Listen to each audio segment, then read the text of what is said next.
ప్రణతి television వీక్షకులందరికీ శుభోదయం. ఈ రాహుకాలం కేతుకాలం.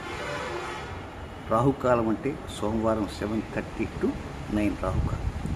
కేతుకాలం దాన్ని అందరూ కేతుకాలం అంటారు. యమగండ కాలం అంటే అందరికీ తెలుస్తుంది, కానీ 10:30-12.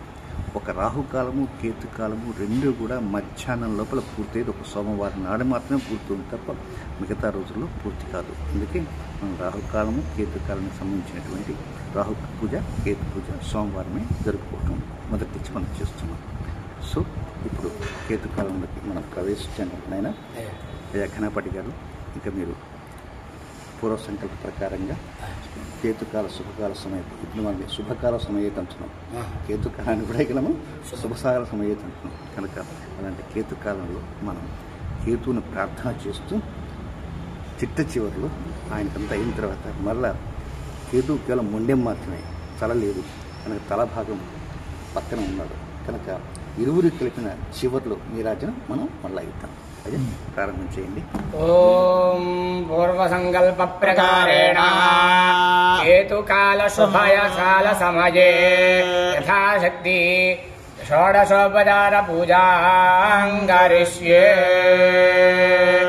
తదంగధ్యానం కేతుం గృణ్వన్న కేతవే భేషో మరియా అభేషసే సముషద్భిరజాయథా బ్రహ్మదేవానాం పదవీః కవీనాం ఋషిర్విప్రాణాం మహిషో మృగాణాం శ్యేనో గృధ్రాణాదస్వధిర్వనానాగోసామః పవిత్రమత్యేతిరేభన్నో సచిత్రచిత్రం జయन्तమస్మే చిత్రక్షత్రచిత్రజమన్వయోధా చంద్రజయం పురవీరం బృహంతం చంద్రచంద్రాభిర్గృణతే వస్వా.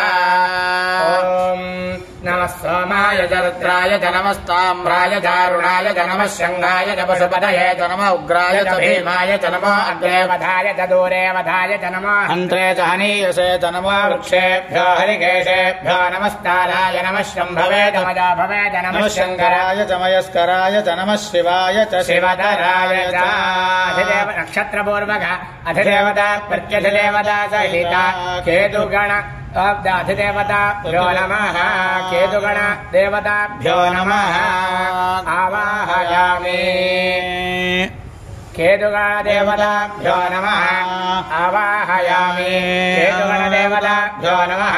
నవరత్న ఖచిత సింహాసనం సమర్పయామి కేతుగణ దేవతాభ్యో నమః. పాదయోః పాద్యం సమర్పయామి.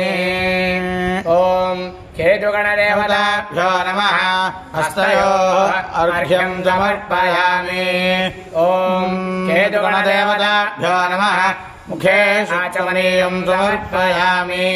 ఓం కేతుగణ దేవతాభ్యో నమః. స్నాపయామి. ఓం నమో ప్రాతపదయే నమో గణపతయే నమః ప్రమథపదయే నమస్తే అస్తు లంబోదరాయ కదంతాయ విఘ్న వినాశనే శుభసుదాయ శ్రీవరదమూర్తయే నమో నమః. దశ ప్రాచీర్దశ దక్షిణాదశ ప్రదేశీర్దశోదీచీర్దశోర్ధ్వాస్తేభ్యో నమస్తే న వృడయంతు తే యందుష్పాయశ్చనాద్వేష్టితం భోజం భేదధామి. స్నానం సమర్పయామి. స్నానాంతరో శుద్ధాచమనీయం సమర్పయామి. కేతుగణ దేవతాభ్యో నమః. వస్త్రార్థం పుష్పం సమర్పయామి. కేతుగణ దేవతాభ్యో నమః.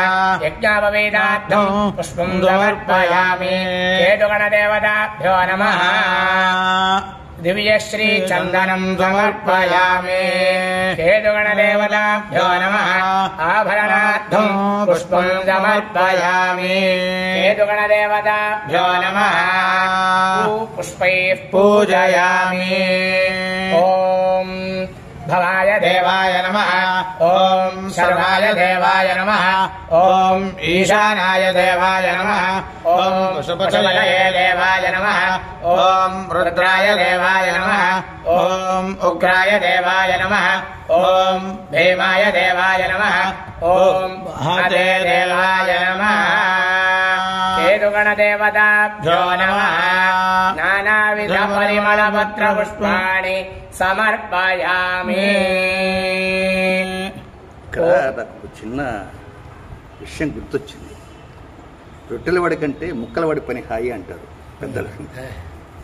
పక్కనే ఉన్నటువంటి రాహు ఉన్నాడు, ఆయనకి బ్రెయిన్ ఉంది, చెవులు ఉన్నాయి, ముక్కు ఉంది, నోరు ఉంది, అన్నీ ఉన్నాయి. పాపం ఆయన మాత్రం పూలు తక్కువ ఉన్నాయి.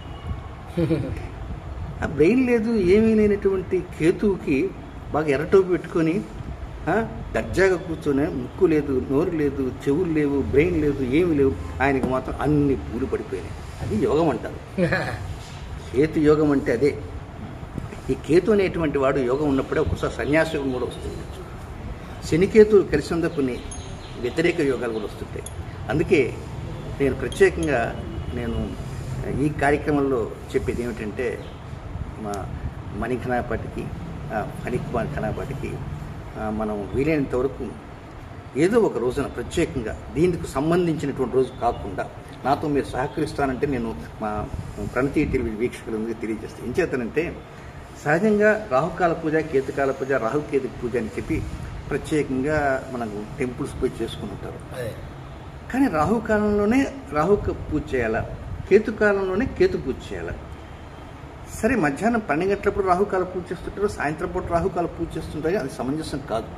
అందువల్ల ప్రత్యేకంగా నేను ఇప్పటికిప్పటికి నా మనసులో ఈ ఆలోచన వచ్చింది కనుక ఏదో ఒక రోజున ఒక లైవ్ కార్యక్రమాన్ని మనం పెడితే రాహుకి కేతువుకి మధ్యలో కొంత డిస్టెన్స్ పెట్టుకుంటూ మనం చెబుతూ ఆ సమయానికి ఆ వీక్షకులందరూ కూడా అయ్యా మీ గోత్రం చెప్పుకోండి, మీ పేరు చెప్పుకోండి, మీ గోత్రం చెప్పుకోండి అని మనం చెబుదాం. ఏమండి మణిఖనాపాటి గారు, ఏమంటారు? ఎందుకంటే మీరు నాతో సహకరించినటువంటి విధి విధానం నాకు ఎంతో నచ్చింది కనుక ఆ రోజున మీ ఇద్దరిని ప్రత్యేకంగా లైవ్లోనే, ఇంతవరకు మన ఇద్దరిని పరిచయం చేయలే. నేను ఆ కార్యక్రమం ప్రత్యేకంగా సోమవారం నాడే ఉంటుంది, ఏదో సోమవారం ఉంటుంది కనుక ఆ నిదానంగా మనం, ఎందుకంటే రాబోయే రోజులంతా మౌఢ్యం రోజులు, ఖాళీగా ఉంటాయి. బట్ మనకి ఎండ వేడిమి లేకుండా ఉన్నటువంటి కాలంలో చక్కగా చేసి బాగా ఆ కేతు చూసారా, ఆయనకి అన్ని పూలు తీసుకున్నాడు. ఆయన పాపం బ్రెయిన్ ఉన్నటువంటి ఈ స్వామికి ఇన్ని పూలు ఎందుచేతనంటే అదే యోగం. అలాంటి కేతు యోగం, కేతు ప్రస్తుతం కన్యారాశిలో ఉన్నారన్నమాట. కన్యారాశి ప్రకృతి సంబంధించిన రాశి. ఆ కన్యారాశిలో ఉన్నటువంటి కేతువు యొక్క ఒక విధంగా శుభయోగాలను కూడా మన ప్రపంచంలో ఉన్నటువంటి లోక కళ్యాణం కోసంగా అందరికీ ఆయురాలు ఐశ్వర్యాలు ఇస్తూ సకలమైనటువంటి దుర్దోషాలు కూడా పాల్గొనే విధంగా మనం ఆ కార్యక్రమాన్ని చేపడదాం. ఏమంటారు? తప్పకుండా కార్యక్రమం మనం లైవ్ లో ఇద్దాం. ఇట్లా రికార్డ్ చేసి ఇవ్వటం కాకుండా లైవ్ లో ఇచ్చేస్తే మనం తప్పకుండా చేద్దాం. అయ్యా ఇంకా ప్రారంభం చేద్దాం, తర్వాత భాగంలోకి వెళ్ళిపోతాం.